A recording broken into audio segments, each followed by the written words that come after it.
How to buy a NIP token on Upbit. Now before we start, this is not financial advice. I'm not professional or economic expert. So before investing in any project that you find on my channel, please do all research. And also there is a referral code down description. You can get free money rewards on crypto with the best referral code. Simply to go below, find your account and enjoy the benefits you get in my description.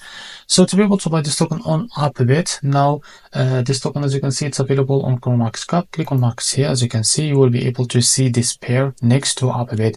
It's Anime2KRW. So click on this pair link, as you can see, and you will be able to realize it to Upbit. Now make sure to log into your account first, and what you need to do here, as you can see, scroll down, and as you can see, click on buy here. So the limit on the markets is the same. If you select the limit, you will here type how much you want to buy of that token. Here you will be able to see how much you will be able to pay of that Korean, I guess, currency, and after that click on buy and you will be able to buy this token. So if you click on markets here, you can drag this, or you can be able to drag or set the percentage that you want to use of that USDT or that coin on your that you have on your wallet to be able to buy the anime token. So this is how to buy anime token on Upbit. If you found the video helpful, please like and subscribe. See you in the next video.